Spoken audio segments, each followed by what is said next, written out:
All right, guys, Papa Pepper here. Just going to do a little talk today about what I call the American dream.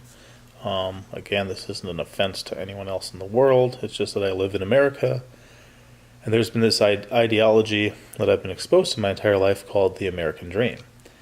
And however, I think that it's become a farce. It's become a far cry from what it once was, and really these days, it's become like a deceptive trap almost. And I wasn't there throughout the entirety of history. However, my current understanding is that when people first came to America, first came to North America, to what we call the United States now, there was a plan and a purpose and a reason. It seems, from my understanding, that a lot of these people at the time were dealing with a variety of issues, and they included at least some of these. Some of them were that a king ruled the country. The country was the king's. The king had his own lords and stuff who were stewards of the king's land, the king's property, and then a lot of just servants and peasants and serfs would kind of not really have anything, be under the care of these lords, and just kind of live their life out, as peasants.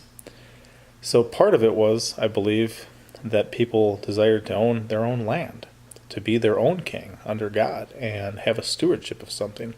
Another thing is in some countries there was a state religion, a religion of that country, and that was the religion. People would be forced to be part of that religion. That was another reason I think that some people came over here, and as we just kind of look even at a certain freedom, a certain stewardship. I don't think there's anything wrong with individuals having a certain freedom and a stewardship over a portion of this planet. Ultimately, we're physical people. We're going to be living in a physical environment, which is the world. Land is limited. We need a physical space to occupy. Our food has to come from something physical. Our clothes have to come from something physical. Our wives, children, family are going to occupy physical space. Our homes are going to need to be somewhere. So for a man to have a stewardship, I think that at least what my American dream is would be a lot more in line with what I believe it was hundreds of years ago. Again, I wasn't there. I can't vouch for it. Even what's recorded in history isn't always accurate. But to me, for a man to be able to have a stewardship of a portion of land, be able to essentially have a freedom and be his own king, and kind of rule and reign his own life in his own way is part of what I'm going for here. If I can have a stewardship of some land, if I can have a house, if I can have some animals, have some plants, have a place to live out my life with my family, to have a trade, that type of stuff, that's going to be part of my American dream that I think, just my dream for life. It doesn't have to be American. It's just I'm living in America right now at the moment. But if you think about kind of what it's become, there's this display, I think, in modern American understanding of society, where you have this house, maybe it's in the suburbs, that way you can enjoy all that the city has to offer without being too far out in the sticks. It's a good looking house. It's a big house. Compared to a lot of people in the world, it's a big house. It's got this white picket fence in the yard. You've got this dog.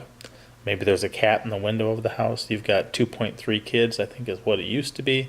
Now it's probably far less. Maybe it's a half a kid. Because kids, remember, they cramp your style. They suck up your money. They make your life hard because you either got to take care of them or pay somebody else to. Who wants responsibility? Who wants to deal with that, right? And the unfortunate thing is that with that type of understanding, we're not dealing with free people anymore often, okay? Because they're not going to own their houses often. They're going to be in debt bondage through mortgage. They may not own their educations or their cars or their kids' educations, things like that. Their lawn is going to be a lot like their fence. Okay, a picket fence does serve a certain purpose, but mostly it's aesthetic. Mostly it's just something nice to look at, kind of like a lawn. Okay, yeah, you can play on a lawn, you can run around on there. Have your kids, kick a ball, that type of stuff. But it's a lot also like the dog and the cat, okay? Something just nice to look at. And a lot of these places, you got to remember, there's zoning laws. There's rules and regulations and HOA laws and homeowners associations, all that stuff. That pretty much means you don't grow any food on your property, or if you do, make it very limited. Don't have any animal that can give you meat, milk, or eggs. If you got an animal, just have something that you can pay for, that'll be there, that'll do whatever, but not really give you a return on your investment other than companionship and friendship, and I understand that.